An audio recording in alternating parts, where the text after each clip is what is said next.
Welcome to Trailblazer Interviews. I'm Perry Reserach, your host and chief editor of Follow Your Buyer, a digital community for business leaders, marketers, and sales professionals in B2B market spaces. The purpose of our interview series is to share interesting discussions I have with trailblazing thought leaders. They're innovative and thought-provoking. They challenge the status quo. They embrace difficulty, and they've served as vanguards for positive transformation, and they join me here to share what they've learned. Our guest today lives up to all of that. He is Nic Read, author of Selling to the C-Suite and Target Opportunity Selling. Nic has a background in research, which he applied to demystify what really works and doesn't work in B2B selling. A former principal at Ernst & Young, Nic was awarded the Gold Stevie Award for his contributions to selling. To date, he has helped his clients find and win more than $50 billion in additional sales. That's billion with a B. His clients include Thermo Fisher, Johnson & Johnson, Applied Biosystems, Novozymes, Invitrogen, Simrise, Life Technologies, and the Human Performance Institute, plus others in banking, IT, and energy. Nic likens his work to running a sales laboratory, so it's no surprise that his website is SalesLabs.com. Welcome, Nic, and thank you for joining us today. Perry, great to be here. Thank you. What an intro. Who is that guy? You're a big personality and it deserves a big intro. So I have to tell you, selling to the C-suite, I think the first question I'll ask is, tell us a little bit about selling to the C-suite. It was first published in 2009. I think that's about when I first read it. I still have it. This is my copy. It's a little beat up. It's got a lot of little notes inside and many more written on the pages. It didn't just go on the shelf. I still access it and reference it regularly.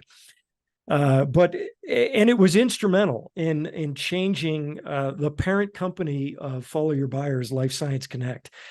We revolutionized, completely changed our selling process, making it much more consultative with a big understanding of our clients. So, thank you for helping us. Wow, it's great. It's absolutely great to hear that.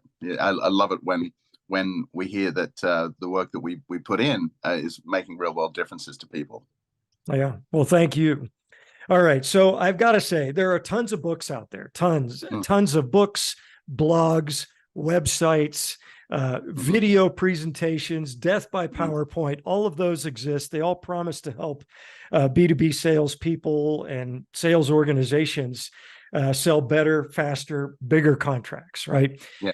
But right. Most of them are really based on someone's opinion on the sales side of that very complex relationship between buyer and seller. So what differentiates your book is it's grounded in research, which I really love. Of course, that's a big part of your introduction. You consider yourself a researcher. So why did you write the book? But maybe appropriately, why did you pursue this research on understanding how buyers make purchasing decisions? Were you seeing something that troubled you at the time? But maybe you can just tell that story a bit. It's a great question. Yeah. I mean, at the time, there was very little out there from the buyer side. As you say, there were so many death by PowerPoints and blogs and videos and everything, but all of these were written by people saying, like, here's how I did it in my day, in my career as a salesperson.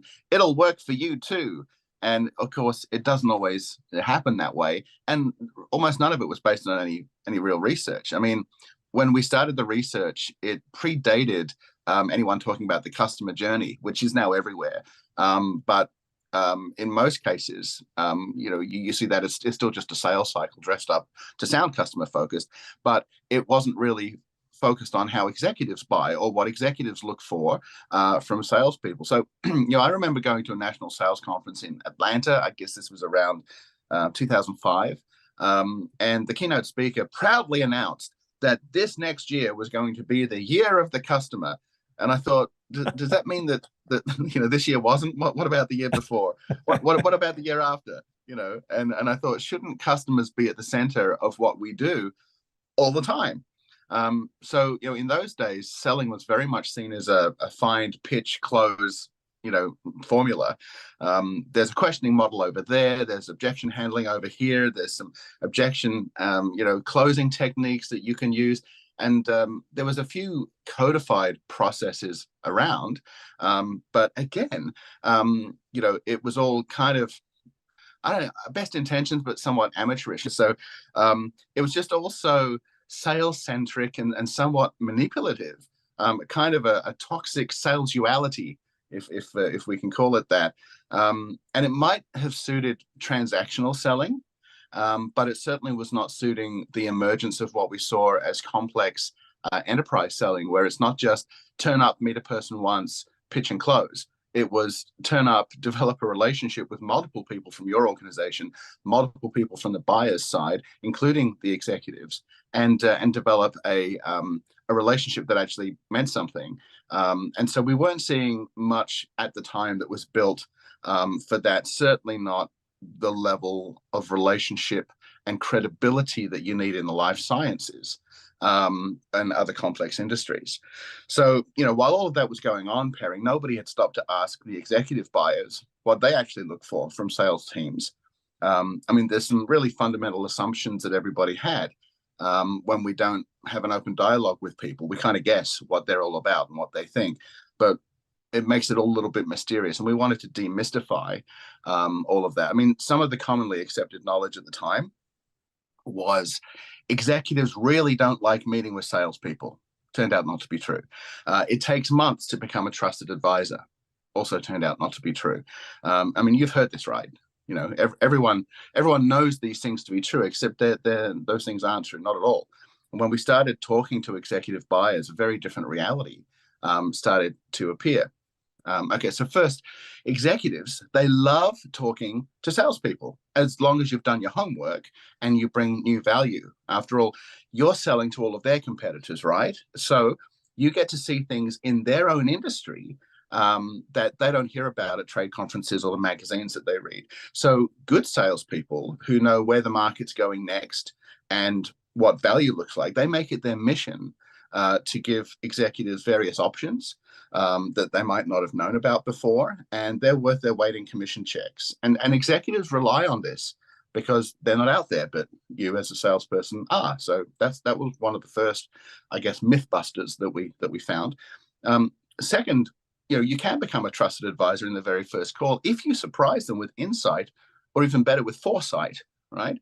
So if you can tell them what's coming around the next corner, what other people are adapting to, what you don't see them doing that they might want to consider, that's valuable to the executive.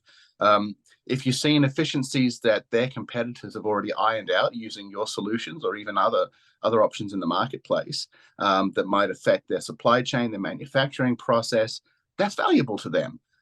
If there's new time and cost savings that technology can mean for them, or higher value work that could get assigned to their high-paid staff that can be offloaded to technology, automation, other processes, that's valuable to them.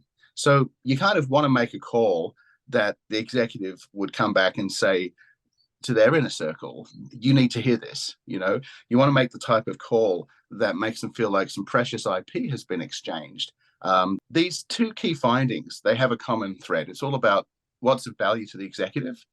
And it's also based on the salespeople valuing or understanding the value of their own offering. So how do we get to do more of the research, right? So the first study into C-suite buying that was of any real substance, it came about as a result of Hewlett-Packard, right? So they wanted to understand this better. They were working with a sales training company that we were affiliated with called Target Marketing Systems, or TMS, based in Georgia.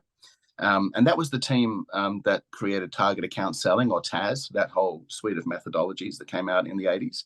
And some of those guys were previously at Holden Power Base and Wilson Learning, so they'd had a long background in sales and sales development. So that was back in the early days of sales training, when the original research was being done by Xerox and IBM. And out of that, you got Spin Selling and Huthwaite and Achieve Global and Miller Hyman. They all sort of came out of that same bank of original people. But at TMS, they were partnering with Hewlett Packard to understand this better. So they were saying, HP was saying that their solutions are complex. They take a long time to create the opportunity. They take an even longer time to win the opportunity. And each sale was kind of like a project. So they had to be project managers, not just salespeople. There were multiple people on the buyer side, multiple people on the seller side. And though HP was a technology company, the same model was beginning to emerge in life sciences, corporate financial services, mining and energy, manufacturing, and so on. So the whole world of selling and buying seemed to be moving away from the transactional, more to the enterprise complex sale, solution sale. And that's why you saw courses come up like strategic selling, conceptual selling, value-based selling, and that whole thing. And so people were attempting to apply transactional models and old thinking to a new reality, and it was no longer working the way that it used to. So new research was needed. So inside of TMS, in charge of that research was Dr. Steve Bistritz, who became my co-author when I came up with the idea of expanding the data, taking it global and writing a book about it.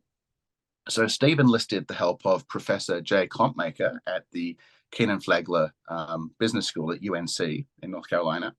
And his MBA students became the data gatherers. So they would go out and interview about 150 C-level executives. These are executives with a C in front of their name. So the CEO, the CFO, the CMO.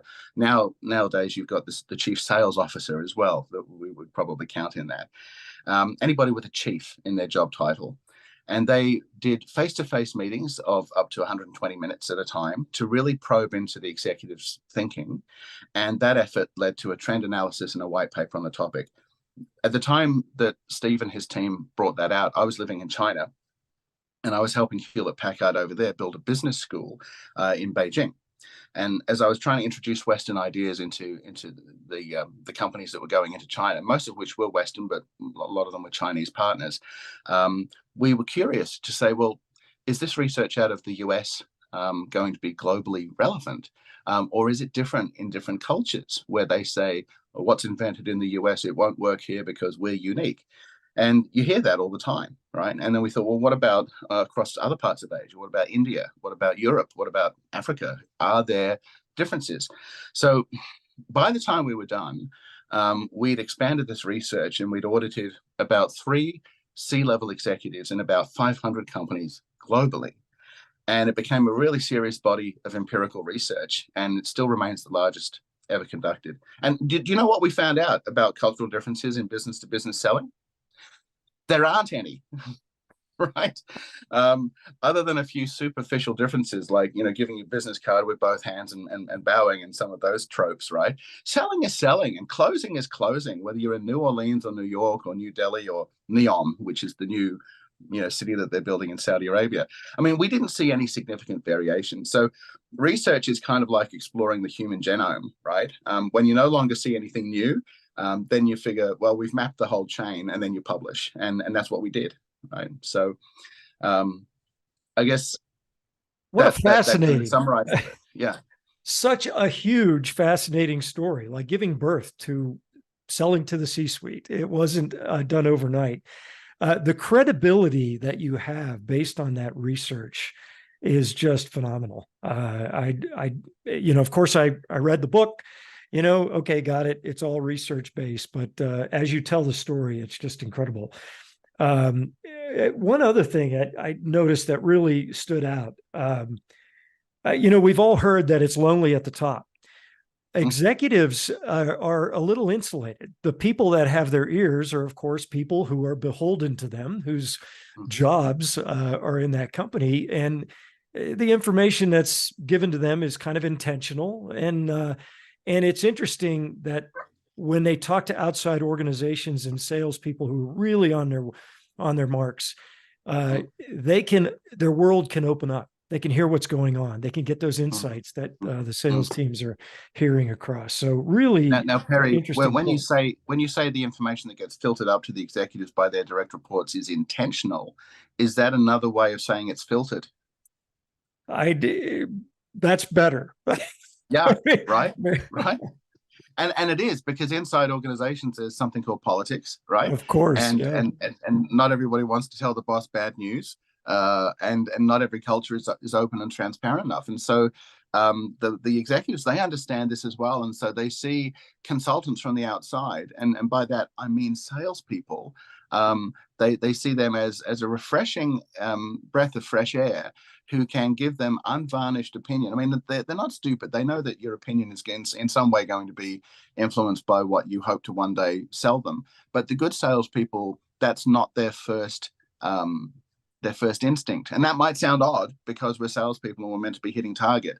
But a truly consultative salesperson at the executive level is going to be focusing first on saying, I'm going to make a contribution to this executive, even if it doesn't involve the sorts of solutions that I sell, because that's my job, is to bring value. And eventually I might find a way of wiring things up so that what we do sell, or what our partners sell, is something that's relevant, and then we'll throw that into the mix. But we can't afford to be I guess have our reputation blemished by making it look like every time we open our mouth we're trying to pitch them something.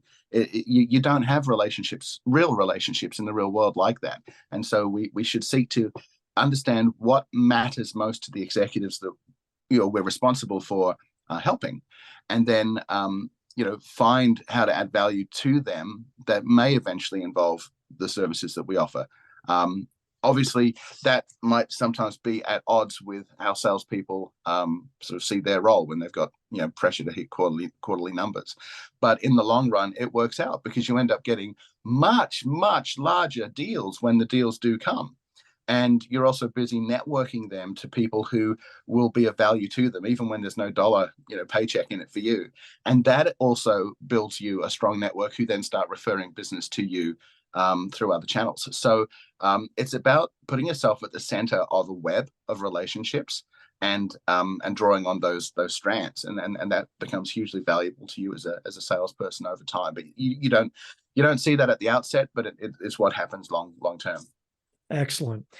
Music to my ears. Helping is near and dear to our hearts here at Follow Your Buyer. So when you were in the midst of this, so in the grind of putting all this research and connecting the dots, did it feel like you were onto something big? Or sometimes I feel that the greatest innovations are attempting to solve a problem, which you started out as. Did it feel like you were onto something really big here? To start with, no. We thought, well, we'll probably just see the same old wisdom that everybody else has found. And then when we started collating the findings, when we had a statistically significant, large enough database, we started to go, well, wait a second, this is actually saying the opposite of what a lot of people think is true. And so the more we looked at that, that's when we started going, wow, this is really something. But then the challenge then wasn't just sort of saying, oh, and here's what it is, so make of it what you will. We then had to say, well, we now have a responsibility, not just to say, it's different to what you think, guys. We had a responsibility to say, and here's how you now should do something about that. And so that led to even deeper discussions with the executives to say, okay, so when a salesperson or a sales team are approaching you in this way, walk us through what that looks like. What's an example of it happening badly? What's examples of it happening well? And what do you most value? And then what do you do next as an executive? Do you say, well, thanks very much? Or do you refer them to your internal team? Or do you go to the procurement department? Because that was one of the other things of traditional wisdom, was you might try to get into the executive level, but they'll quickly press the ejector seat and send you down to procurement, right? And that's what a lot of sort of salespeople thought was the path. And maybe if they said something amazing, they might be able to stitch up a deal. And that's not how it happens at all. Now, the executives are a lot more considered in their approach, where if you establish value in your first meeting with them, and offer, volunteer to be referred down, but not down to procurement, down to specific people who own the needs that you discussed in that first meeting, and it's obvious to the executive that's the appropriate person, then you can start networking through their trusted advisors internally and their direct reports, and then the direct reports of them. Before you know it, even before you've pitched anything, you've been around talking to all the people whose opinions will ultimately matter in how any solution or any program or any decision is ultimately rolled out, because they're going to be the users or the beneficiaries of that, and their opinions matter. So by the time you get to actually pitching an idea or a proper solution, you've already got everybody's support because you've already been spending times with them. Then they're not strangers, and it's their solution, not yours, and that changes everything.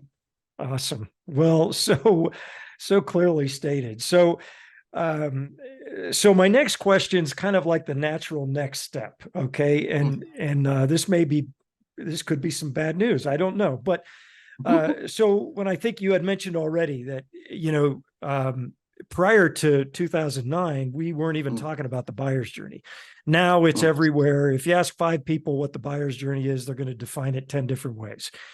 It's just, everybody has an opinion on it. But so have we made any progress? And by we meaning the B2B sales global community. Are we making any progress? Are we better at any of this?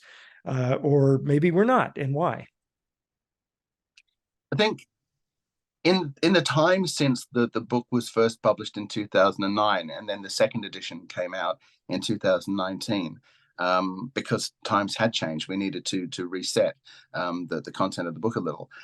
Internet and social media have certainly been embraced by executive buyers. We can't escape that fact. They use it for information gathering. They use it for opinion setting, and good marketers know that they should really be seeking to set opinions out there and seed ideas out there. Not so much push a product, but push an idea or a theme that will eventually lead buyers to your product or service. It's an interesting thing that buyers aren't looking for the solution as you call it. Buyers are looking for the problem as they define it, right? And so if more marketers get into problem-based marketing, they will hit the keyword searches that most buyers type in about 10 times better than if they just put in their products and their services, because the executive buyers are not educated enough to know that that's what the solution's called yet, but they know what problem they have, right? So we certainly see that opinion setting is a big and seeding ideas is a big way of marketing today. And so we wondered if that whole dynamic, how it was changing the need that salespeople had served traditionally earlier in the buying process, because executives used to need salespeople to come calling as a source of information about products, services, and ideas that they couldn't get anywhere else. And now with the internet, of course, executives have a much broader array of information sources available. And so the question was, do C-suite buyers still need salespeople early in the buying process? So we refreshed our research in 2017, and that became the second edition of the book Selling to the C-Suite, which McGraw-Hill published about 4 years ago now. And we found that digital immigrants are starting to give way to digital natives in senior management positions. So a digital immigrant is somebody who grew up after the advent of the internet, and digital natives are those who grew up after it. And so they're now of an age where they're starting to pop up in senior management and executive positions, because they've had their 10, 15 years in lower level roles. So they're now becoming C-suite executives as well. And they're much more comfortable finding their own information and being less reliant on others when forming their opinions. And so clearly this had significant implications for the role of marketing. Passive brand marketing no longer cuts it. You've still got to fly the flag, but you've got to produce that steady stream of insights and thought leadership now. It's got to be pumped into the watering holes where executives go to fill their flasks. You've got to take control of the narrative and set preferences earlier. So these are the mission critical tasks of the marketing department now. And how many do we see aggressively doing this? Not enough is the answer. The implication is that if your marketing team isn't setting the tone, your competitors probably will be. So that's a key outtake. Another thing that we saw was that as executives have so much more information at their fingertips now, they can be more autonomous and not need to bounce ideas off of so many people before they're ready to decide and act. So there's this growing trend that we see. This means that the sales cycle can actually speed up now.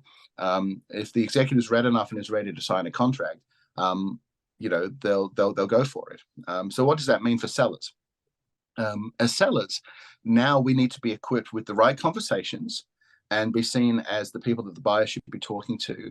And this opens the conversation to an earlier trend that I see happening in life sciences and other industries. It's where salespeople are starting to do their own marketing and building their own personal brand, not just waiting for their corporate marketing department to put the messages out there.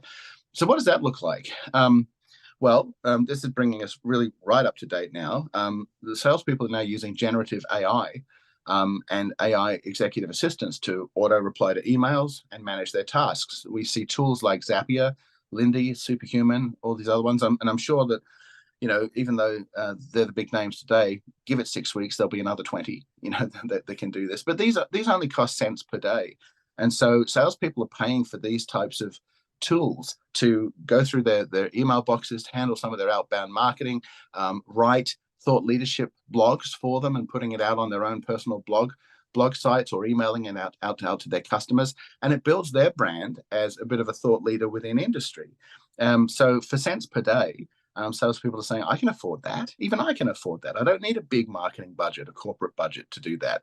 And this is helping the salespeople think more like entrepreneurs instead of waiting for their company to make them successful. And when it's your thinking and your name on the byline of a blog or an article that an executive has read and said, I like what I read there, we should talk, then that opens the door, because that's, if it's in problem speak, not solution speak, right? So that's one of the keys that we're starting to see. And so now it's all about the executives reading material that the salesperson and their organization, but the salesperson has put out, and going, what they're writing about or what they're putting out a video on, that sounds like exactly what we're going through in our business right now. So I should talk to this person. They look like they're an experienced guide and know where the rapids are. And so that's what's, they're doing. And the next thing happens is they get a call, or their email pings, right? Or they get a text. So this turns the dynamic of selling into pull instead of the dynamic being all about push. Right. And that can make all the difference in the world for salespeople who are trying to fill their funnel with new leads. So who's setting the pace? Who's writing the RFP for the client? Often the salespeople will be, because they're seen as the expert who knows the issues and should be able to write that. And guess what? When you're in a position to do that, whose solutions are going to be most likely to be the ones sold as part of that RFP process? It could be yours. But you need to do what's right for the customer at the end of the day, and they respect that. And as I said, it doesn't always lead to a sale to you, but the law of reciprocity means that what goes around comes around. And salespeople with this approach typically way outsell those that are just still trying to push their product in a transactional way. So look, I'll make a prediction about this. Okay, if salespeople in life sciences are not positioning themselves as thought leaders who have something interesting to say to their customers, if they can't plan the week ahead like a news channel would and know what headlines they want to announce each day and what opinions they want to seed out into the market, you run the risk of being replaced by a chatbot or an AI sales assistant. That's my prediction. So it's not a question of, is AI going to take my job? It's a question of, how are you going to use AI to augment yourself and increase your bandwidth by using some of these tools, so that instead of getting the results that your manager says that you should get, you're actually consistently outperforming 200, 250, 300% to that target, because you set your own pace and you're using these tools to magnify you and make you unstoppable. There's certainly a lot of anxiety about AI and yeah, boy, but I loved how you defined it. I think you're right on the mark there. When you describe the best practices of that ideal skill set related to to an effective salesperson, I think of stage 5 of the buyer's journey. When the buyer determines vendor criteria, how much of that is the seller helping the buyer define that criteria for themselves? Well, if somebody else has done it for you, then you're always going to be bidding against their criteria, and that's dangerous. especially if the criteria that most suit a competitor are the ones that are weighted, because it's not just what the criteria are, it's also how they weight them in the decision. So you might have 3 criteria, and one of them is 70% of the decision. If a competitor has set that criteria, they're always going to make sure that the exact definition of what that looks like is something that only they can win, right? So you really have to be in there early, helping set preference. And if somebody else is already doing that, that's fine. Just make sure that your voice resonates strongly enough that they say, we thought that we were talking to one smart guy. Now there's another smart person we should be listening to, and we should include some of their thinking in this. And that's how you get in. It's not going to happen on every sale, because sometimes you've been outpaced and somebody's been in there months before you're doing all of this work. But that's why you just keep adding value. Yeah, brilliant. Mm.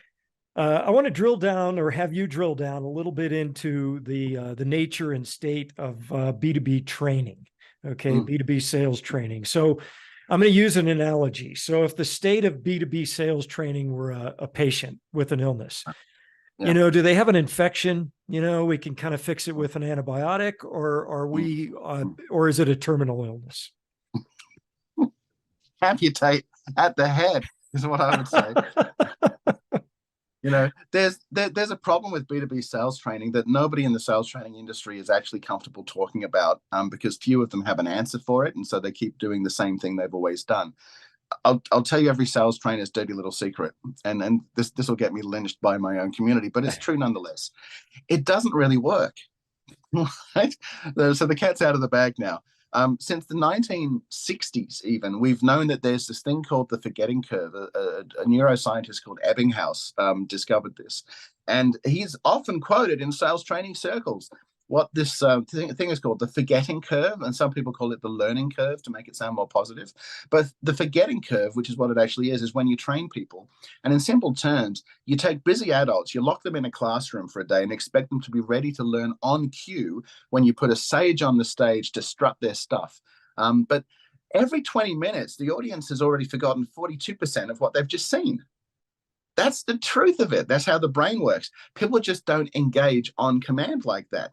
So by the end of an 8-hour period, which is your first day of training, people have forgotten 64% of what they saw that day. Within a month, they only remember 13% of it. And that's an 87% loss. I mean, imagine if prescription medicine only worked 13% of the time, stocks would crash. And yet we're happy with sales training being run out this way. And so everybody in the sales training industry, they know these statistics. And you hear sales training managers say, well, as long as they take away one good idea from the day, it's worth it.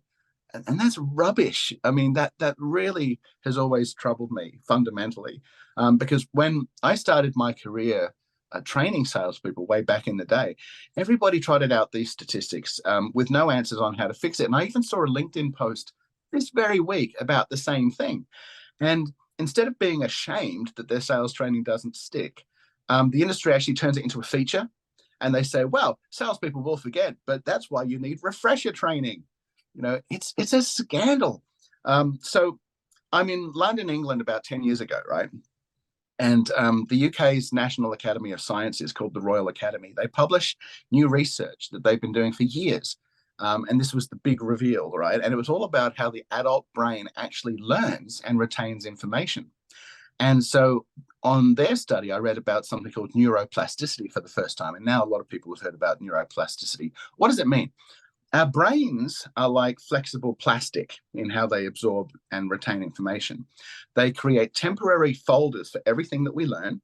And if we draw on that information soon enough in a practical way after learning it, that folder gets stamped into the mental hard drive as keep this, right?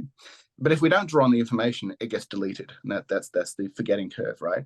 And in addition, what the study found was that people learn when they're in the mood to learn, at the time they're in the mood to learn.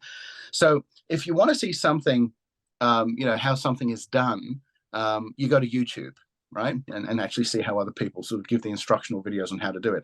If you want to see what people are talking about on a certain topic, you might open Reddit. What are the peak times that people look for video tips? Well, when you talk to YouTube and look at their stats, they see a surge of traffic at 6 a.m. for about 2 or 3 hours. That's when people are starting their day, and they see the same surge at night, late into the night after people have finished their day. Social feeds also spike during work breaks and on certain days, but people tend to spend longer after work and around midnight when they finally get time to relax and they can view what actually interests them the most. So today we have a name for this behavior, and we've all done it. We get on the internet and we start death scrolling. That's what it's called. And I'm as guilty as the next guy. I'm going through things and I'm like, it's 2 a.m. I must turn away from this, but it's so hard to.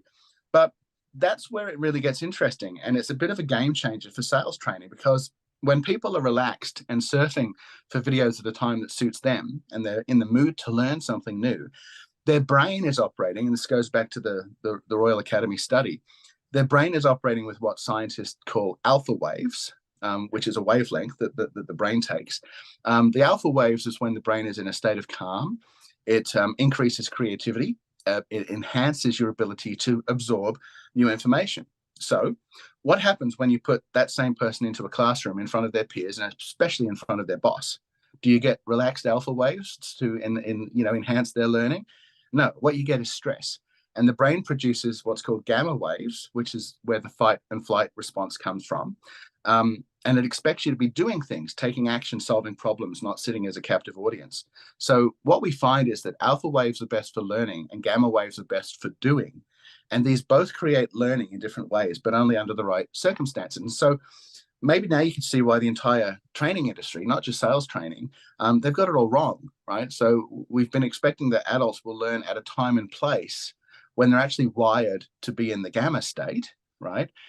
Where they're actually resistant to learning new information. And that's not when new information should be imparted. So how do trainers try and hammer it home? Death by PowerPoint. We talked about that before. Hundreds of slides, force feeding you information, throwing jello at the wall and hoping some of it sticks. And that just doesn't work. And as far as I know, I'm one of only a couple of guys in the sales training industry who thought, well, let's go find out why sales training doesn't work. And instead of just saying, well, we need refresher training to make it work, why don't we actually try and find a better way of training salespeople so that it works in the first place? And so the answer is really simple, right? But we had to take our business offline while we sort of effected this change. So we took about a year off and said, let's actually rewrite everything that we do, because we now realize it was cool stuff, but it wasn't actually contributing to the solution. It wasn't helping salespeople really become formidable the way that we had some great results, but it could be better. So what we did is we took everything that we would normally have put on slides in any of these workshops that we used to run on all these different sales and sales management topics, and we put them instead into interesting videos and quizzes, okay? And we gave it away for free. We said to sales organizations, just get your people to watch this, and then when they've absorbed enough of the what and the how, then if you want to, after they've got that at their own pace and its alpha waves have helped it go into memory, without waiting for too long, because we need to then put them under some gamma stress, schedule a workshop with us. And what we'll do in that workshop is there'll be no slides, but there'll be a whole lot of simulation and of them actually having to do the things that they've watched or read about. And that will put it into the mental hard drive. And it does. So when you bring people to a workshop now, there shouldn't be any slides at all, except for the instructions on what to do. And you drop them into these simulations. They're applying their knowledge. They're solving sales problems. The gamma waves are engaged. The learning gets driven deep into the mental and the physical muscle memory. And that's where it can then be accessed for the rest of their life in front of real customers. The next time the gamma waves kick in and they've got that fight or flight response, they draw on this natural instinct. And so that's how you help people get sales ready. And that's what sales enablement teams should be doing more of, because that's what actually works. So we changed everything in how we delivered this. And what clients were telling us, we had one client who was a large business analytics company, and we just gotten through training all of their sales managers on all these different techniques of sales management using the traditional method. And so we told them what we were going to do. And they said, well, we'd love to see what you come up with. And so a year later, we went back to them. We said, all those sales managers, how many of them are still with you? They said, well, all of them. So, okay, let's get them all together again. And what we'll do is we'll teach them the same material, but we'll teach it this different way. And just to do a comparison, right? And when we did that, not only did the sales managers not recognize it was the same material, but their powers of recall on the material and then actually using it in these simulations, and then for 6 months afterwards using it in real situations in front of their staff and customers. Their sales training department came back to us and they said, we've measured a 900% increase in productivity and knowledge recall as a result of this new way that we've been doing things. And when we started seeing that client after client, we realized that we'd actually cracked something kind of special. So again, just by doing a little bit of research and having, I guess, the conviction to fundamentally change the way that things are done, we were able to sort of drive some really great results. And I think that research approach is what we did with trying to understand how C-suite buyers buy and engage with salespeople. It's how we then wanted to understand how the salespeople and managers actually learn, because what was being done traditionally was also part of the problem. And so, yeah, you were right at the start. I mean, research is a very strong vein of DNA that runs through me and the organization that I've built to do this. Incredible. I did not anticipate understanding the difference between alpha and gamma waves when I entered this and entered this.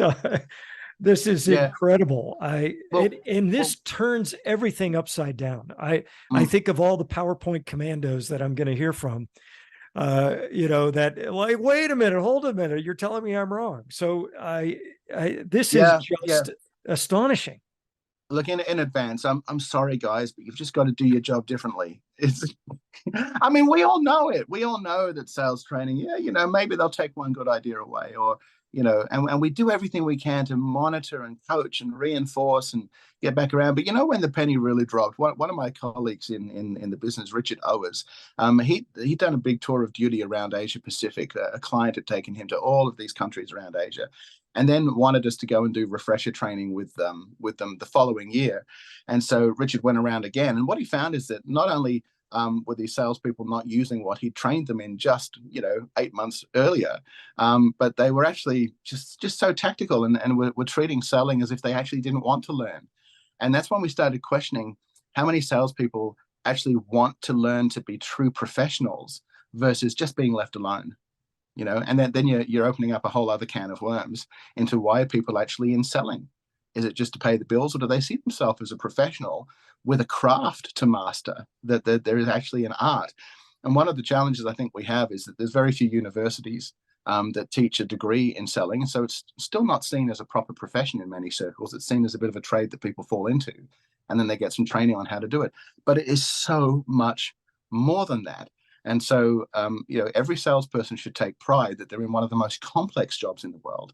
And there are certain ways that they can learn how to do it that work a lot better and serve their needs a lot better and serve their pocketbook a lot better than what they've been exposed to in the past. And I think it's time for the sales training profession to grow up and just embrace that reality and come up with solutions instead of just saying, it's the way it is. Oh my gosh, it's incredible. So I'll make the assumption that most of us in the B2B sales world are training incorrectly. So we'll just kind of let that sit, and you painted a great picture of how it should be. So and this is what's bothered me about that. Okay. So if we are in the context of our role as B2B salespeople is to help buyers, help them navigate the journey, help them solve problems. Is this so the problem with training, is it a bigger disservice to us as sellers or to the buyers? It's failing both. It's failing the sellers and the buyers. A majority of salespeople, they lack the skills to serve buyers. And that sounds horrible, because most people say, what are you talking about? I'm a professional. I put on a tie and, every day, and I put on my best blouse and suit pants and everything. But it's not because salespeople are negligent. It's not because salespeople, don't want to be the best that they can. It's because they weren't trained in a way that ever changed their behavior fundamentally, right? And that's not their fault. Right. So when executives, buyers, they see no discernible difference between the sellers, that are calling on them every day and what they bring to the table. It's all the same old, right? How do they then decide when the choice is apples or apples?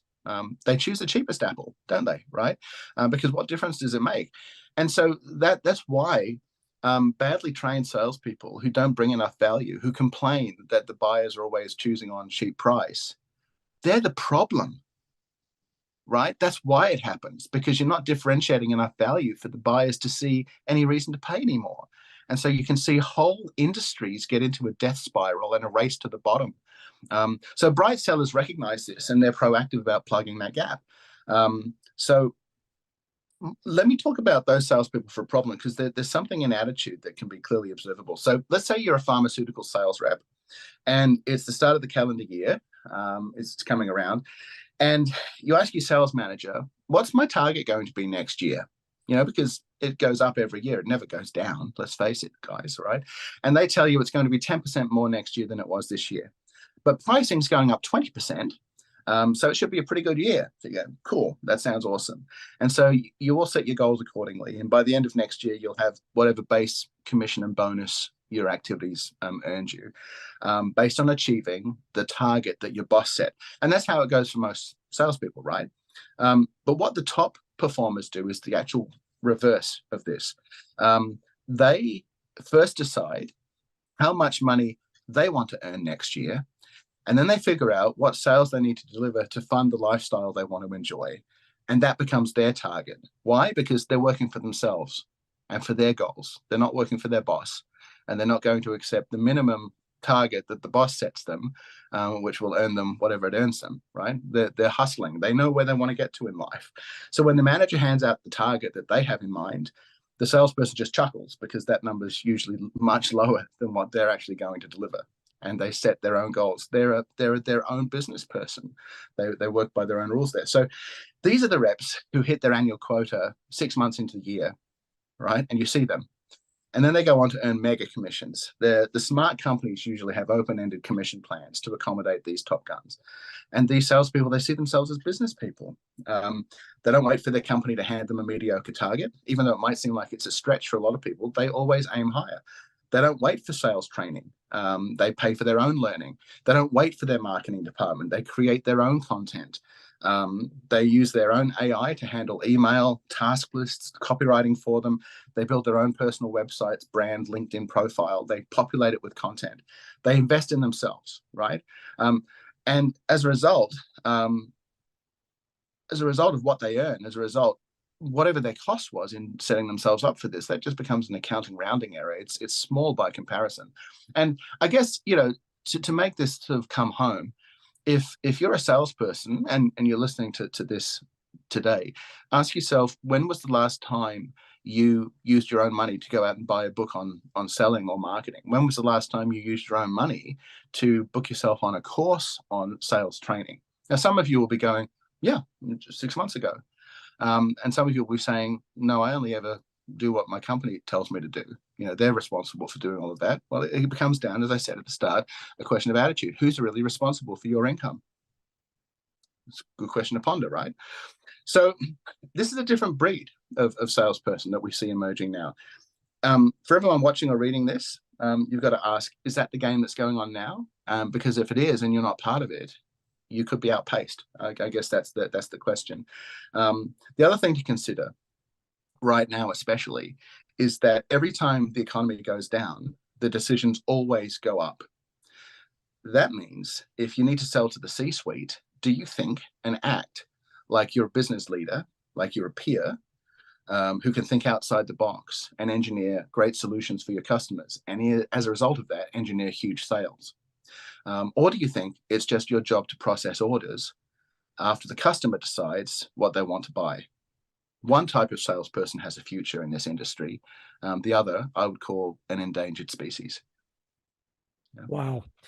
Incredible. The days of dialing, smiling, and reading a script are completely out of step with what buyers want. So well. Well, Perry, I would say that if the product is relatively low cost, might be high volume, but unit cost is small, Yeah. and if it's somewhat of a transactional sale, then that type of selling that you're talking about is probably still fine, right? But that's also going to be the first one that the accountants will look at automating with AI, right? So for the field reps who are going out, you just can't afford to act that way, and you've got to adapt. Yeah. Uh, if it's resonating with you, as it is for many, I think this is a great question to ask yourself. So we're going to take a short break. I'm talking to Nicholas Read, sales B2B sales guru. He is the burning bush of B2B sales. He is author of Selling to the C-Suite. When we come back after this short break, we're going to be talking about something called sales sovereignty. See you in a minute. Thank you for joining me for this edition of Trailblazer Interviews, brought to you by Follow Your Buyer and Life Science Connect. And I'd just like to take a minute to speak a little bit about our sponsors. Life Science Connect is a family of digital communities, vertical markets that span life sciences, from drug and medical device discovery, development, and production, to bringing clean, safe water to us all, to introducing us to innovative technologies that enhance our lives. You can visit them at lifescienceconnect.com. This is also brought to you by Follow Your Buyer.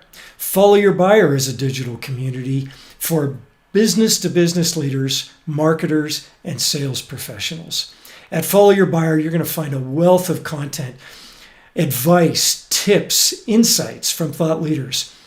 Everything from marketing technology, market research, how to use social media to communicate value to your target audiences, how to better integrate marketing and sales, and how to plan and execute content marketing strategies.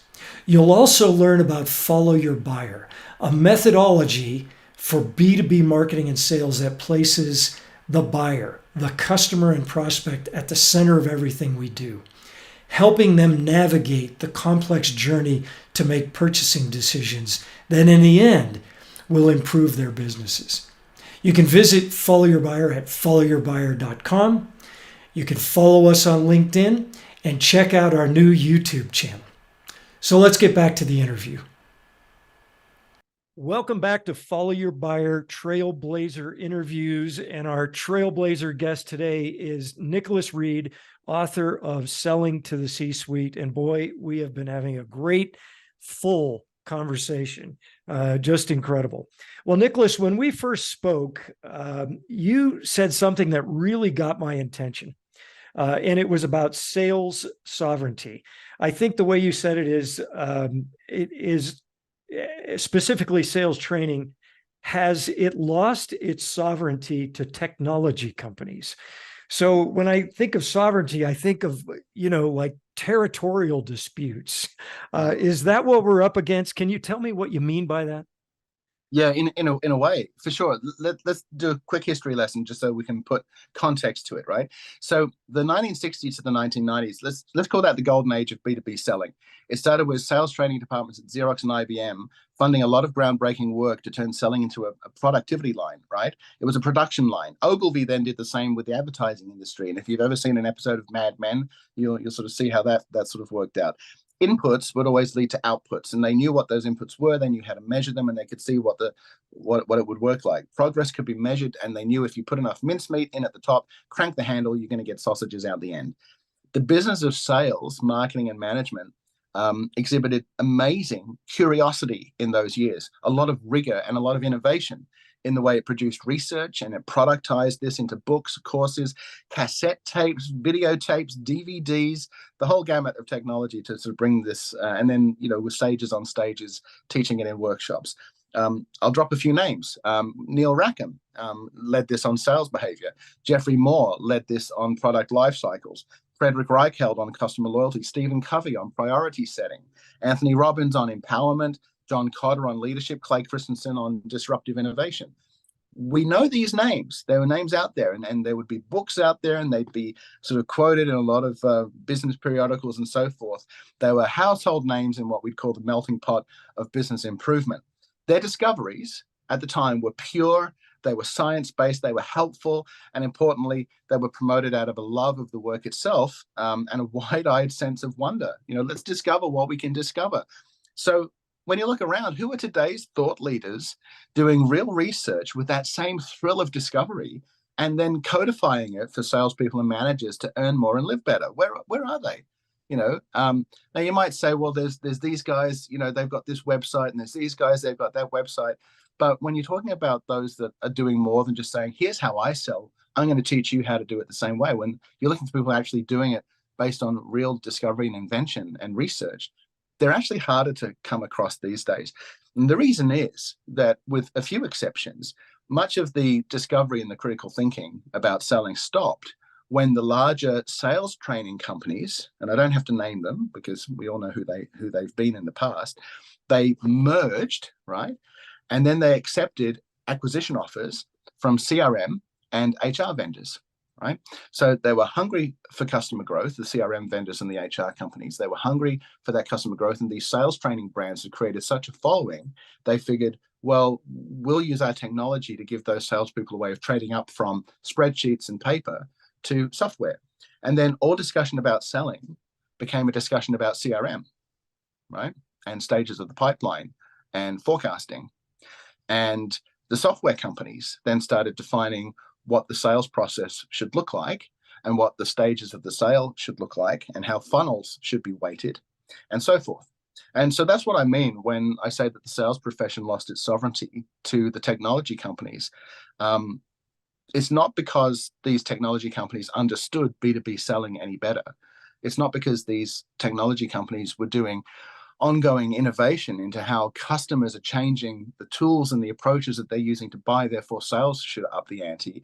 They weren't doing that. It's just because everybody was drinking the Kool-Aid about automation, and all the lemmings ran off that cliff. And so when the technology companies are defining an entire industry that has nothing to do with technology, but has everything to do with human behavior, then you've got a problem. And that's created this huge gap in the market where all these companies who have invested millions of dollars in sales automation are now finding that their sales teams are still having the same challenges that they always had. But when you automate that at scale, you only help salespeople make the same mistakes bigger and faster.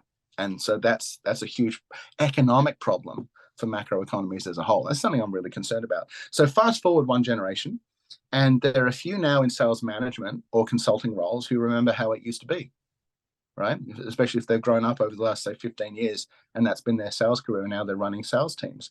So I think it's time for reboot.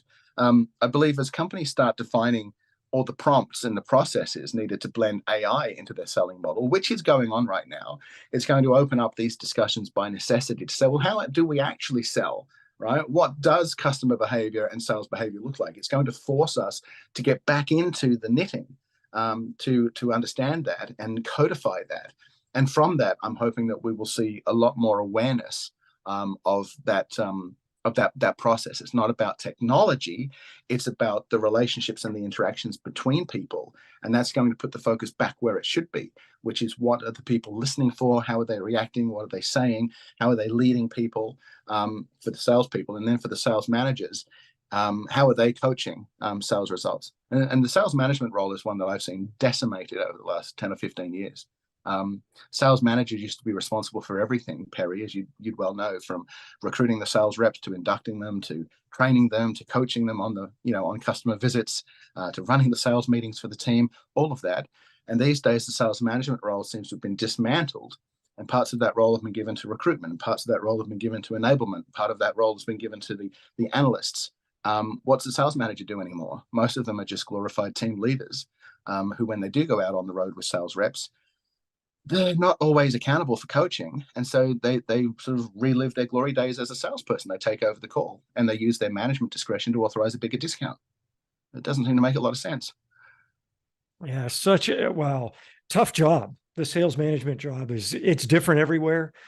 Such a challenge. You never have enough time to get to everything you're responsible for. And I'm going to ask a little bit more about that in a minute. Touche for the use of the term reboot when talking about technology and sales. What do you mean by reboot? So if I have a problem with my computer, and I'm not sure, and I'm trying to figure out what's wrong with it, and I talk to the IT team and they go, reboot. You need to just reboot this computer. But something tells me that people aren't doing it as a first step. So what do you mean by reboot? Okay, let's take your analogy and work with that. what's the first thing that everybody in IT support learns when they're helping a customer on the phone with their laptop issue? The first question should be, have you tried turning it off and then turning it on again? Right? And sometimes that can be the simplest thing for a sales reboot. Let's switch off, and then let's re-examine what we're doing, and then let's turn back on again. When it comes to the technology side of things, how do you reboot that? Well, I always thought it was funny that when Microsoft Office was sort of doing the rounds when it first sort of came out, and there was all these updates, and you had Office 95 and you had Office 97, and I don't know if anybody remembers the little paper clip that would come up and tap on the screen and say, would you like to send an email? And you would then compose, say, a Word document or something, and it would be correcting your grammar as it went along. And I thought, isn't it interesting that some software programmer in Seattle knows how best to write everybody's letters for them. There seemed to be a degree of hubris about technology, sort of knowing how things should be done. And I know that the intentions were well meant, but I see the same thing with CRM. There's a certain hubris in CRM that sort of says, here's how you should be doing things. And I don't dispute that when when an organization has processed millions of transactions and it can spot its trends and it can adapt, that there can be economies of scale and some wisdom that can come out of these implementations. But it seems to have driven salespeople more into order takers, and it's undone what we were trying to do in the sales consulting and training profession for decades, which was to take salespeople away from the transactional model and help them focus more on the high value strategic consultative type of selling. And when you've got a sales process that focuses everybody on, I guess, the transactional side of things and driving it down to numbers and metrics, it creates a certain behavior and a certain sense of desperation that might make salespeople feel that they don't have the time to invest in the relationships. They don't have the time to schedule their calendar to create me time where they're going to do nothing but research their customer's industry. I mean, if you think about how you structure your time, how much time do you block off for yourself every week to do that as a sacrosanct activity that you see as core to your success, and not just be out there making calls. So the metricification, if that's the term for it, of selling on CRMs is kind of driven that consultative approach in some cases out of the culture. And so for that reason, I would say that's a problem, and it needs a reboot. It needs people to get back in charge of, as a business professional, I'm in charge of my week, of my time, and I'm going to structure my time in a way that's going to make me most productive. I mean, every sales, this is going to get me lynched, I know, but every salesperson has a responsibility to themselves to ask themselves every meeting that their sales manager tells them that they should be attending. And, you go through these sales meetings where it's a laundry list of, okay, let's go around the room. What have you done last week? What are your plans this week? What's the biggest deals that you're working on? Okay, thanks, Jeff. Now on to you, Susan. Now on to you, Bob. And by the time you've gone around a team of 10 people, everybody's falling asleep because nobody cares about what everybody else is doing. And there are some managers who think that that's a good use of their reps' time, just going through laundry lists. But we've got email, we've got all sorts of data folders where if we want to share information, there's other ways of getting that around. And sales managers shouldn't be asking their reps what they're doing. They should be checking their CRM and being in front of it. So, I just think that if the meetings that we're asked to attend are not adding value to us, if they're not helping us achieve our core mission, we shouldn't be attending those meetings. Sorry, guys, but you shouldn't. You should be going out and doing the things that are going to prepare you for the conversations that you need to be having. So I think there needs to be a fundamental reboot to how we regard what a good use of a salesperson's time is, and help people do the things that get them in front of more customers, but then have more meaningful conversations by the time that they get there. And you can't do that if you're always working at a breakneck pace where you've got to do 20 calls a day, 10 face-to-face meetings a week, and you're not leaving yourself any time for the prep that's needed to excel when you're in those interactions. It's nonsensical. And so we need to step back, turn off, and then turn on again. So refreshing to hear that. Thank you for saying all that. And by the way, I'm guilty of running those sales meetings that you described. I I've have done been that. too, but then I woke up. I've done that. So one of the threads that have been running through everything you're talking about is that critical relationship between buyer and seller, that it's personal. Technology tries to get in the way and take some of that terrain, but it's really very, very personal. So I want to ask you a little bit about that and how the buyer's journey has changed over time. So I want to get your thoughts on this. There was a time when buyers relied heavily on sellers. The seller had all of the information, all the background, but now we have what I like to call a digitally informed buyer. And they're driving that relationship, or at least they're operating like they're driving that relationship. What are your thoughts on that? And what should we be doing differently? Yeah, I mean, we touched on this a little bit before. Buyers used to rely on salespeople to bring them information about the product. They couldn't get it any other way, so they needed to bring you in to explain it.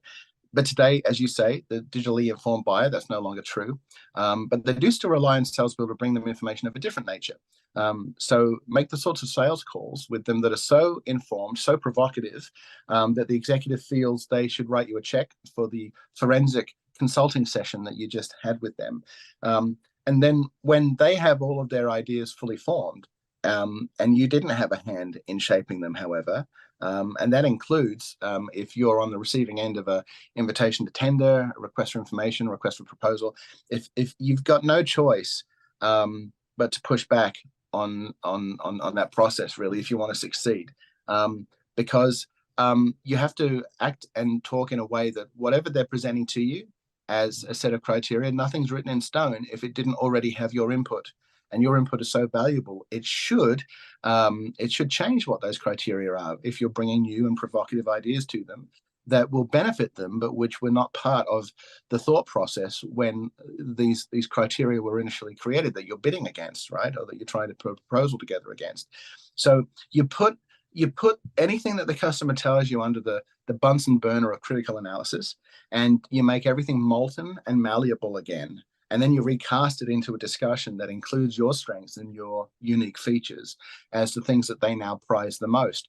And then everything sets firm again. And what you do well is now prioritized and weighted higher up the list. It's a case of going in when the customer already has their ideas and saying, yeah, that's good thinking. I can see how you've come to that. So we'll call that Y. But have you considered X, right? Or we've seen, you said them, we've seen quite a few companies form the same conclusions. And that's perfect for the information that was available even 6 months ago. But let me tell you, did you know about the latest developments in ABC? Every salesperson needs to become a bit of a politician and steer discussions to ground that's going to be more fruitful for them. You have to get your sound bites in, okay? And to know that, what they need to be, you have to have time to do your research and be prepared with what those sound bites are. It's helpful if you've already sent an executive buyer relevant thought leadership, or you've tailored papers, whether you wrote them or whether you used an AI, or whether they came from your marketing department, or it's something that you found in a business periodical that somebody else wrote. And that way, you grab all of this information, you've got an artifact that you can handle. I recommend printing it out. Print it out into hard copy, go over it with a yellow highlighter anywhere there's something that you think is relevant for them, put handwritten notes on there, stick on yellow post-it notes, and then post that to them. And leave that with them if you're giving it to them in a meeting, and let that be a product of mutual input where you say, here's what we're reading, here's what we're seeing. What's your impression of that? How would you leverage this information? What's the consequences for your business if you don't jump on this bandwagon? And that way, you're steering their thinking. You're getting their handwriting on it. And when that happens, they're owning the idea. It's no longer yours, it's theirs. You do whiteboard sessions to re-engineer how they do things. I mean, be bold, try to make a difference, be memorable. Some salespeople will post these dog-eared magazine articles to their executive prospects with a note that says, I read this in the trade press about the digitization of files for customers and patients.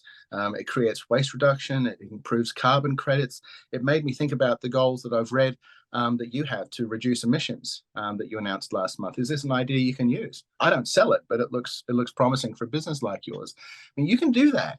And it's like putting credits in a bank account, and it's credits of credibility that say, this is really impressive. The salesperson is offering me ideas, and it's got nothing to do with something that they're selling. They're actually on my side. And that's what executives look for when they start thinking, who am I going to go to for advice? That's neutral, that's objective, that's actually on my side. That's not going to come out of nowhere, right? So if you mark your calendar to have time, find out what time of the week is your least productive for getting customer meetings, and book yourself 2 hours to go do this sort of activity instead. Post it all out to your executive customers. That can sometimes do far more for you than just making another, call and hoping for the best. So don't wait for making a sale or being in front of a customer in a sales discussion to try to become a trusted advisor. Start now by making a difference to them, even if it's not about your products. Start thinking like an ambassador. Stop thinking like a salesperson. And you get a phone call. That's the game today, right? I mean, you've got to compete against so much white noise out there to get noticed and get your shot. You can't wait for your company to line those ducks up for you. This is what it means to be a rainmaker and to make your own luck, right? And so that's the approach. That's incredible. I've used some of those techniques with really good results. Some of those personal notes that you're talking about. Haven't tried the briefcase, but it's an interesting idea. And I'm guessing that you would say you don't have to be 100% correct in those notes.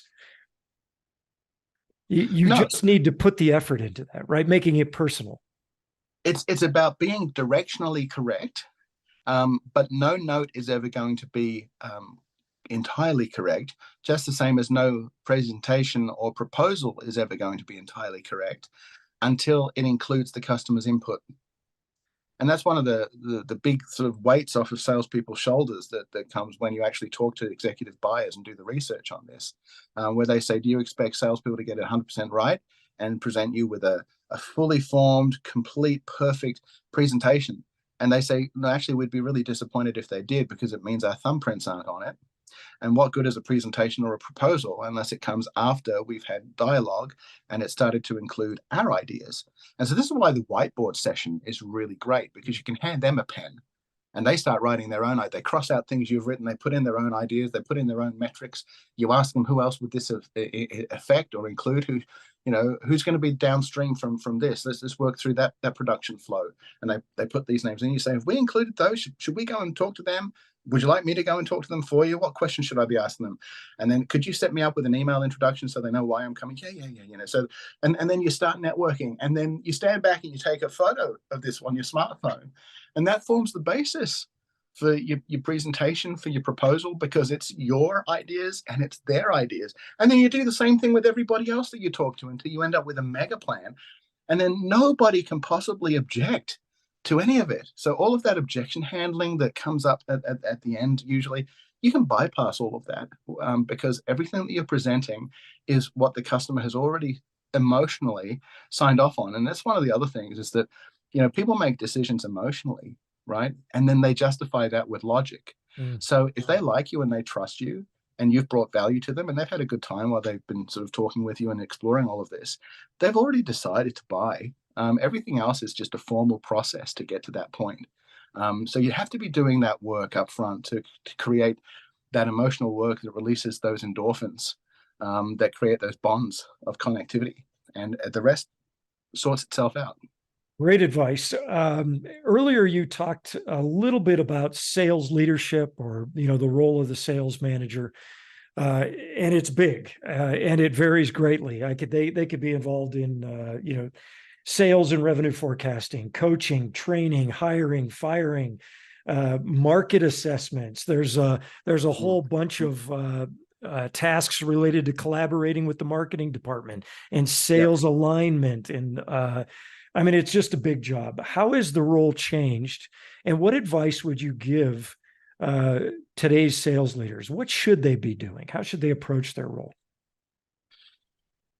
What we see is that there are too many sales managers spending too much of their time putting out fires after they've been lit.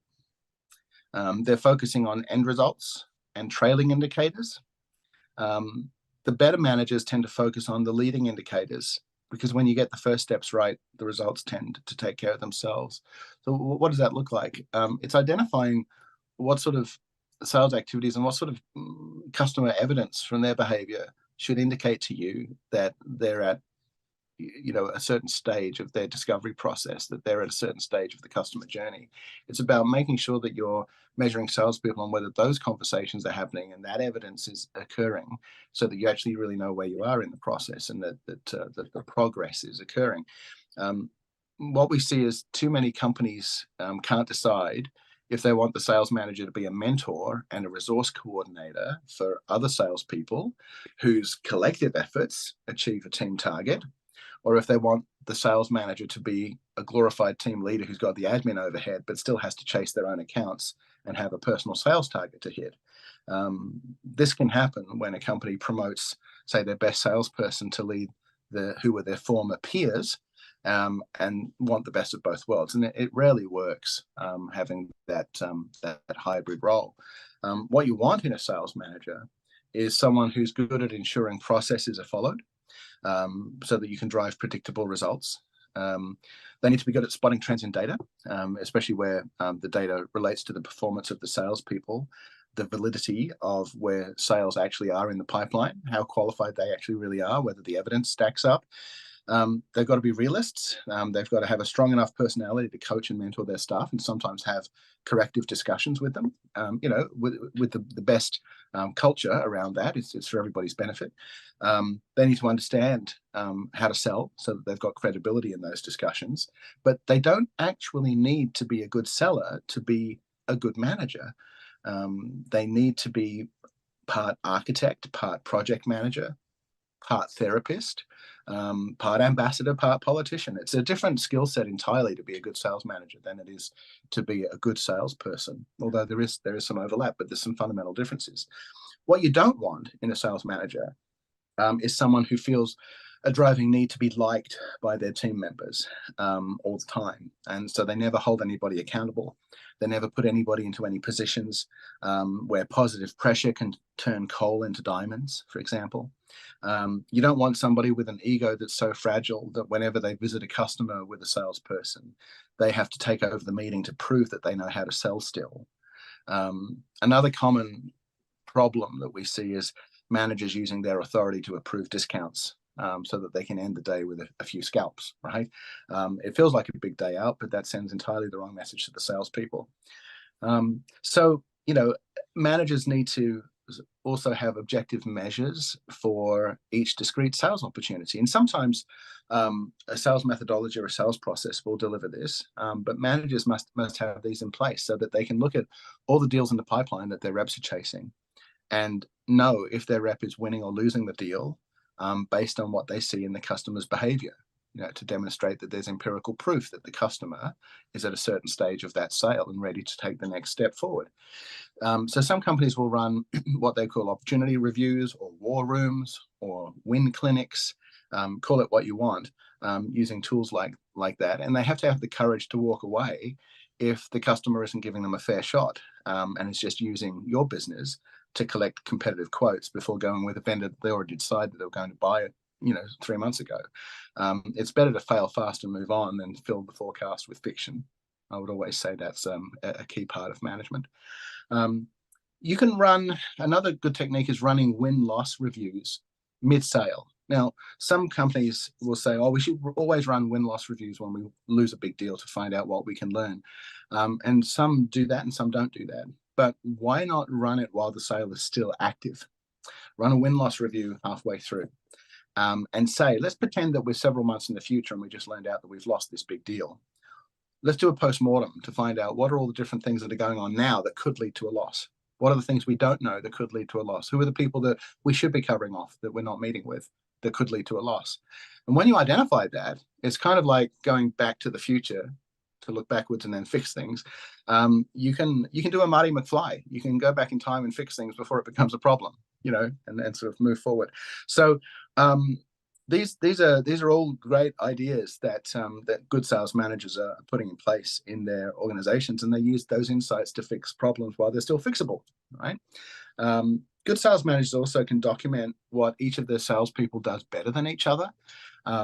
So what we find is that salespeople do have different strengths, and let's call them skills gaps, right, instead of weaknesses, because I don't believe in calling things weaknesses. But we have strengths and we have skills gaps. And what we've been trying to do for years in the world of sales training and development is try and make every salesperson great at every skill, at every stage of the sale. And the reality is that you might not always find that in people. You get some all-rounders, but there are some salespeople who are better at prospecting than others, and they're lousy at closing or objection handling or negotiating. But then you get others who don't really have a taste for the rejection that they get at prospecting, but they're really awesome at objection handling, negotiation, and closing.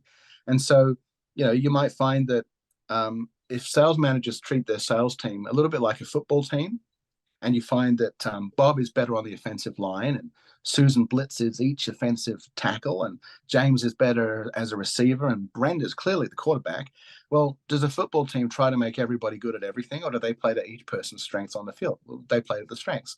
So in selling, we could take that approach. And so what we see some sales managers doing now that's really quite innovative is recognizing that Bob's great prospecting. Susan's compelling and authoritative when she gives her presentations. James handles objections well. Brenda's your best negotiator and closer. And so for the must-win deals that you can't afford to lose, you try and close them properly by bringing in the best people at different stages of the sale where they're going to ace it, right? Where their talent makes the biggest difference. That's how a team works. And so we say that we have sales teams, but we don't run them like a team, right? We run them as individuals chasing their own accounts and their own sales. But what about recognizing for the must-win opportunities, maybe a team approach is what it's going to take to bring that across the line. So we see some sales teams operating on that basis now, and it makes all the difference in the world. It's kind of like what Ethan Hunt does in Mission Impossible movies. He knows he's got a mission brief, and he knows that for that, he's going to need a driver at a certain stage of the mission, a master of disguise, someone to jam the transmissions, someone to defuse the bomb. These team members, they come and go as needed. They're always in the background doing some activity to help it move forward. But together, they collectively make the difference. I suspect that if more sales teams operated in that way, we'd see better results, because the person who's handling each significant step of the sale is always your best person to handle that significant step. I think that's worth considering. It turns selling from Mission Impossible to Mission Very Possible. Excellent. Bonus points for invoking Marty McFly and Mission Impossible in the same thought. In the same thing. I know, right? Really great. I want to ask you to pull out your crystal ball, and we won't quote you in 5 or 10 years from now, but I'd like you to look into your crystal ball and look out to the horizon. Like, what do you see out there that troubles you, that excites you maybe? Now, some of the listeners may say, well, wait a minute, he's talking about my future, and he's been talking about it the entire time, because they just haven't caught up. But let's assume, for instance, everybody's with you. And so talk a little bit about the future. What does that look like? I think we'll keep it simple, right? We'll talk about marketing and sales. Okay. So for the marketing function, I see AI as a really big thing on the future. And the reality is the future's already arrived. It's here now. I think that's going to be evolutionary, not revolutionary, because so much of marketing is already digitized and managed online, and AI is just going to take that trend further. For the sales function, I think AI is going to be a little bit more revolutionary and perhaps radical.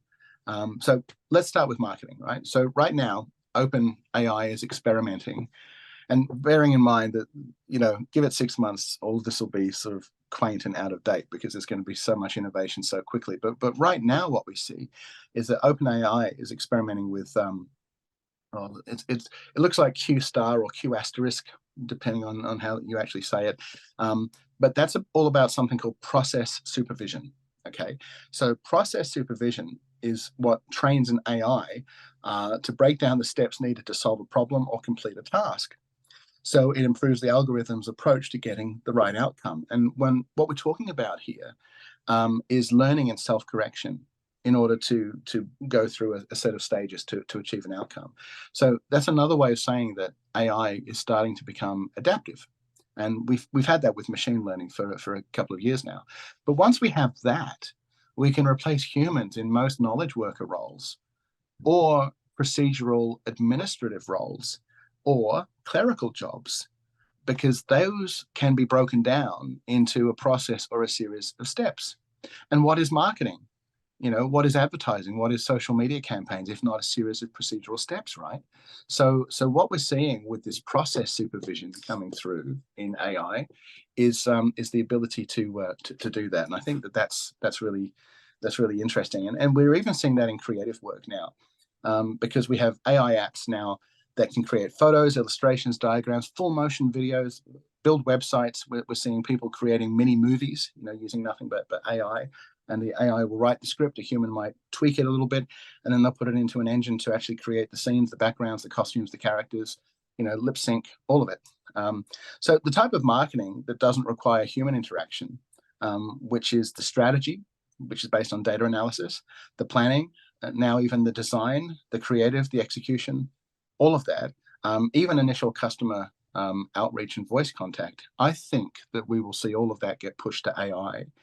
And I don't think Wall Street can get that fast enough to drop cost out of the operation. And who can blame them? So let's look at Pfizer. Pfizer has 83,000 employees in the world. Last year, being 2022, they spent 2.8 billion on marketing. That's also billion with a B, right?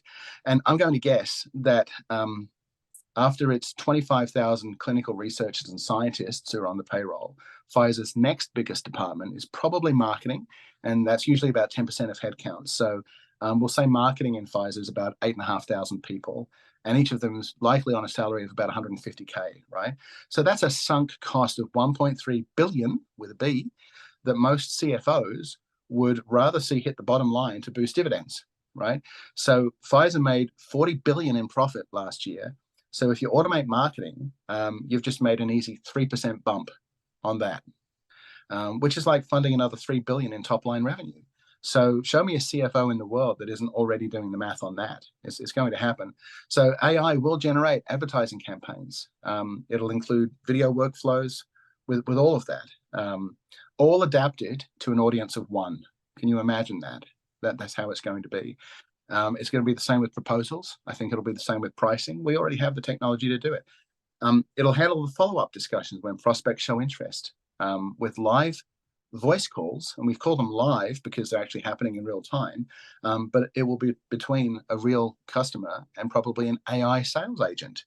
And people won't be able to tell the difference between AI and human. We already have that technology too. Look up, as I mentioned earlier, the sales call made by a Tesla AI agent and a customer. It's astonishing stuff, and it's only going to get better. I think we'll see AI handle all the logistics for inviting customers to meetings and conferences. The AI will manage the venue arrangements. AI will book the hotels. It'll deliver the meals. It'll even get the promotional bags and all the goodies printed up and made available. It'll handle all of that. I think we'll see salespeople going to meetings with a tablet that might guide their conversations. That if they don't have Neuralink installed, where it just pops into their head, we'll see how that happens, right? But what's happening now is that salespeople are sometimes going into meetings. A microphone hears everything that a customer says, hears everything that the salesperson is saying. A pin camera can monitor the face and the body language of the customer. All of that gets streamed up into the cloud. AI analyzes it, and then the tablet fields with sales prompts to say when the customer is being deceitful, when they didn't really mean what they just said, when it's time to probe a little bit deeper into what they just mentioned, whether they're fearful, whether they're interested, and then what testimonial or case study would be relevant to talk about right now to get a positive response. It's called guided selling using AI, and the tech's available now. I saw the first trials of this type of thing a few years ago. Philips, who created the dictaphone, they were trialing it for the legal profession. So they were going into courtrooms with Philips dictaphones. The dictaphones were capturing all of the content, transcribing the voice to text. The text was going up into the cloud, it was getting analyzed, and then it was feeding back down into the courtroom in real time, which cases, which precedents, which things that the lawyers should be quoting in the courtroom to lead to a better result. It's going to be the same for selling. It's going to be the same for a lot of industries. But as I said earlier, AI will start by giving humans superpowers for their job. It'll be about augmentation to start with. And I don't mean augmentation by physical augmentation. I just simply mean in the tools that we decide that we're going to equip ourselves with, giving ourselves superpowers to do a better job, to be in more places more often than we can physically manage ourselves. So it'll be about the marketers who learn to produce more, faster, at less cost using AI tools. They'll gain a career advantage over those who don't, and it's those jobs that are going to go first. So let me soften the blow, though, by saying that marketers could pivot into public relations or data scientist roles. I'm pretty sure that AI sort of will leave those untouched for a while, but we just all need to be making sure that the role that we're in, that we're equipping ourselves to excel using these new tools so that we're not in the crosshairs of being deemed as irrelevant, right? Maybe marketers who are facing perhaps some roles being taken over by AI could go into a sales role, right? So let's look at that. For the sales function, like I said before, I think AI is going to be revolutionary, not evolutionary. It'll make sellers better informed, and it'll do much of the manual, repetitive, procedural work. So pretty soon, right, after you've been playing around with these tools, and they will change every 6 months, as new ones come available, but you'll get it all working for yourself, right? And so now you're going to be getting a reputation as someone who's really on top of your game. You're really informative. You're super fast to respond to emails because that's just all happening in the background for you. And you're always available, like you're a 24/7 version of you. And guess what happens to your customer satisfaction scores, right? Guess what happens to your customer loyalty? Guess what happens to executives willing to open the door and call you in to have a meeting? What happens to your personal brand and your reputation in the industry? Well, what does that do for your career? So then you get really adventurous and you use your voice clone, right, to make outbound sales calls or follow-up calls on routine matters, and the customer doesn't know that it's not you, right? Or you make a 360-degree scan of your head and shoulders on apps like Synthesia, DID, or Reach Out, which are already available. And they'll animate you talking to any script you write in your voice, and it will even do the voice sync for you. So you blend that with neural sync or re-illusion to sync your lips. Or you use another AI app that just came out called HeyGen, HeyGen, HeyGen, to translate your voice into any other language and lip sync that as well. So it looks like you can speak all these different languages. Why would you do that? Well, if your sales territory butts onto another territory where people speak a different language and you've wanted to break into it but haven't been able to, like maybe across the border, into Canada or down into different cultural enclaves in different cities, right? You can get in and start marketing to them as well, as if you're a local. Becomes a problem when you actually go and have a face-to-face meeting. They realize you don't really speak their language, but still it gets you in, I guess.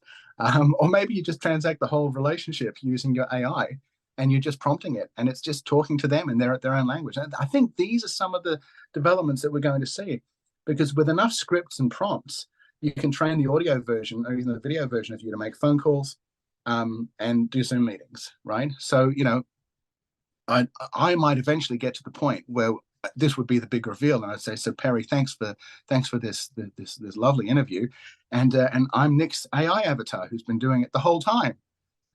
We'll be there at some point, and I think sooner than we think. So imagine setting a goal to have 1,000 new prospect conversations. Today, an email introduction yields a 2% response rate, right? So to get 1,000 new prospect conversations is going to take you the best part of a year of really working at it very, very hard. With AI, you'll probably have all of that within a couple of days. So you could be filling your funnel with 1,000 new discussions in a month. Not all of them will pan out, but it's certainly going to make a huge difference. And if you're only working with a defined client base and you don't have open-ended prospecting potential, then you can manage it differently. You can say, I want to make sure that every customer, every contact in that customer has heard from me at least every couple of weeks with something. And so you create your campaigns to have that reach out for you. And it's all managed either by email or by a voice call or by a Zoom digital AI version of yourself. I think that's what we're going to be seeing. And with some transactions that are simple enough, that AI will be able to close down that transaction for you and get that commitment And you don't even have to get involved in all of that. So again, end-to-end sales process handled by AI to augment your own efforts. We can do that now. So what options does this open up for you as a salesperson? The most obvious one to me is that if salespeople are not naturally gifted at all the skills of selling, they can get their AI to handle the stages of the sale where they don't have that much confidence, or the sales stage where they find that their leads typically stop progressing through the funnel, and make sure that that step is handled by your digital seller exactly as it should be every time, right? Perfect every time, to get past those roadblocks, right? To just give you that little bit of assistance. And it's not like you're handing it to a stranger, you're handing it to yourself, just the perfect digital version of you for that stage of the sale. Another benefit is mobility. You won't always need to live near your territory to actually service it. You can cover a lot of remote areas this way. Or if there's sales managers who've always said, gee, I wish I could clone my best salesperson, well, you'll actually have that option, right? So what's stopping salespeople who've trained their AI with superior selling skills from then negotiating higher packages with their employer? If you're blowing out your targets all the time, and it's because you and your AI tools are helping you do that, why shouldn't you be regarded as more valuable to the company? And now, if you're creating 4 times the revenue of anyone else and you're only working half as hard, what do you do with that extra bandwidth? Do you get your quality of life back? Do you get your personal relationships and your lifestyle where you want it to be? Or if you're very entrepreneurial and there's no conflict of interest, what's stopping you from selling for different companies, perhaps in different industries, to avoid that conflict of interest? You just reprogram your AI for different services and products, and off you go. I mean, selling is selling. So I think that for the democratization of effort and for the entrepreneurial salesperson, AI is going to open up a whole lot of new opportunities. And if your company eventually decides to go fully digital with the sales force, let's say that ever happens, and you're the one who owns the best trained, most productive AI sales agent in the business, what would that be worth to your company to buy, right? Or license, so that you've got an annuity revenue for life. So, off the top of my head, these are some of the trends that I see in my crystal ball, but nothing happens as fast as you think it will. And I'm usually trying to think 4 years ahead of the market. So don't worry if you're not on the AI bandwagon yet. You've still got time, but do understand that time is running out, because change is not just coming, it's already here. I think your vision of the future, and in some cases, the not so distant future, may allay the fears of those who have been running around, afraid of what AI would do, including taking their roles away. You're describing tools that will enhance someone's core abilities, but an underlying requirement would be we have to have people in our organizations who are comfortable with change, who lean into change, and aren't hesitant. I imagine some of our workforce is just not going to be able to adapt.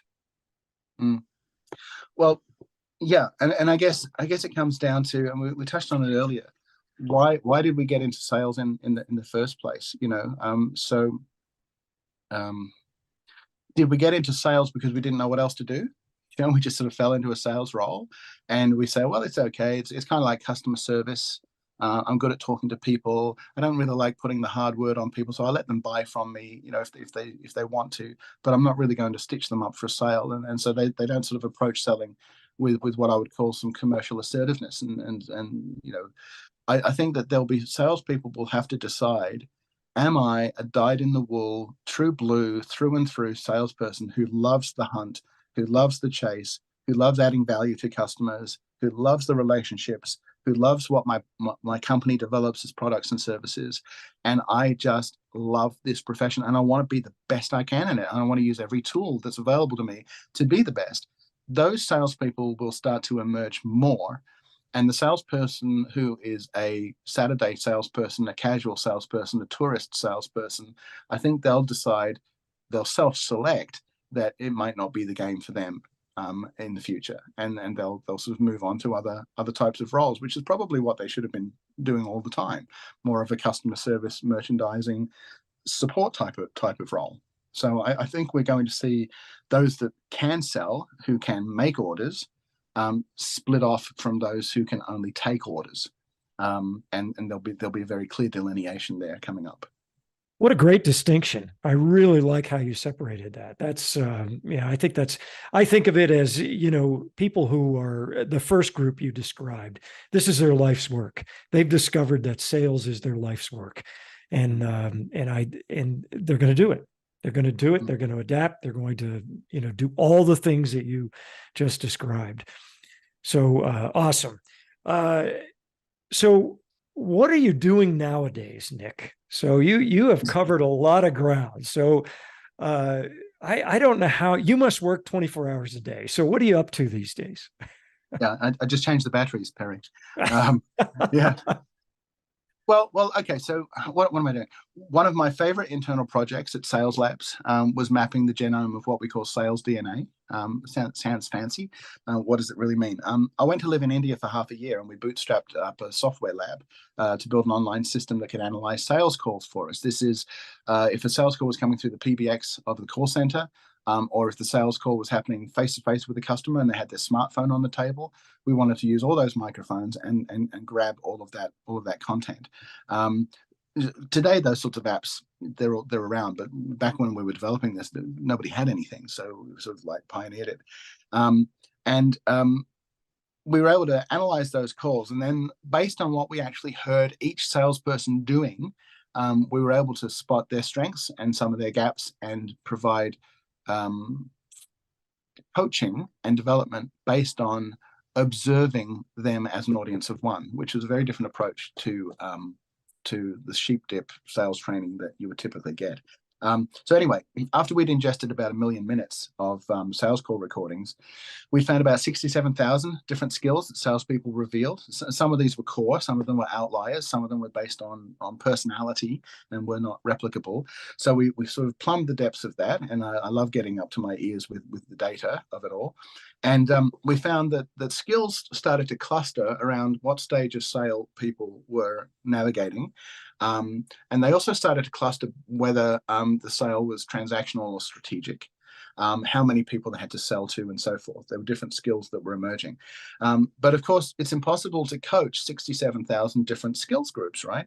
So we analyzed instead to try and bring the number down to a smaller amount, what things customers asked or said most of the time, and what skills salespeople use most of the time to respond to that. So instead of focusing on what happened rarely, what happens most of the time? And by the process of eliminating the outliers and the quirks of personality, we distilled that 67,000 skills down to 8,000 core skills. But guess what? That's still too many to coach. So then we looked at examples of sales calls at each stage of the pipeline that progressed to a positive outcome, versus there being no clear next step or the sale dying on the vine. And we found that was the secret sauce. That's where we started to find stuff that was really interesting. So by injecting salespeople with those skills, we were able to observe if doing things consistently helped all the other sales that they were working on, or if they were a fluke that just worked some of the time. So through observing that for about a year, we were able to then identify that there's actually 18 skills that are most important for any B2B seller to master, and they're grouped in 6 different categories, right? So about three core skills for 6 steps of the sale, and so we called that sales DNA. So we built that platform with our Indian development team and sold that to companies around the world. Made a huge impact. VPs of sales would say, "Hey, I thought this was what CRM was meant to give me all along, something that would actually help us improve the skills of our people and win more sales." But the skills analysis and the coaching calls that we did out that was still handled by humans, human coaches, and there was a big cost element to that.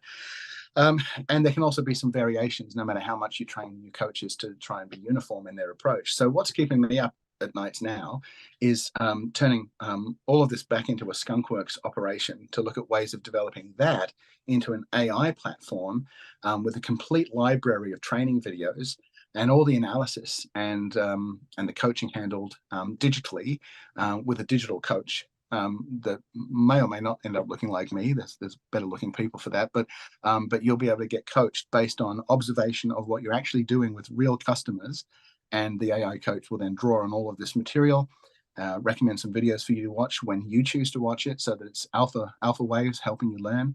And then you can have a coaching session with your AI coach that'll put you into the hot seat and get those gamma waves working, so that your skills can be hardwired into your behavioral responses, right? So that's kind of what I'm doing. The other thing, I guess, is with all of that knowledge about every aspect of B2B selling, I was asked by Elgar Publishing to be the editor for their new encyclopedia on sales and sales management, which is a great honor. And so I'm hoping that will become a foundation text for the sales profession. And on the back of that, we can see more bachelor degrees getting written, and some more standards for selling, for boardroom governance, so that selling is seen at the boardroom level as more of a science than a dark art.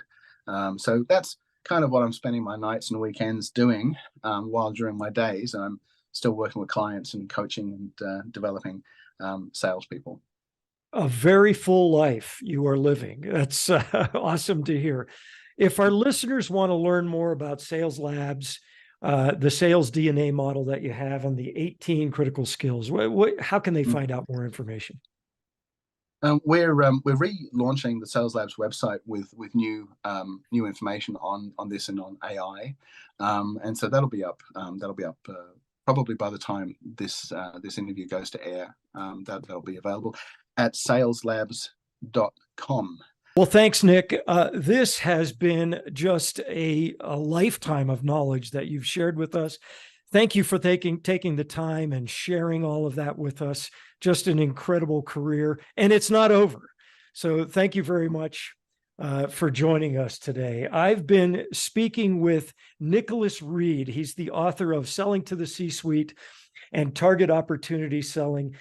Nicholas has a background in research, which he has applied to demystify what really works and doesn't work in B2B selling. He's a former principal at Ernst & Young. He was awarded the Gold Stevie Award for his contributions to selling by a panel of judges that included some guy named Donald Trump and Anthony Robbins. Just an incredible wealth of knowledge he shared with us. He likens his work to running a sales laboratory, and no surprise, his website is SalesLabs.com. You can buy his books, drop him a line, share a big challenge with him that you'd like to get some help from him on, and you can even have him come speak to you at your next sales kickoff. So thank you, Nic. Great pleasure, Perry, and happy selling, everyone.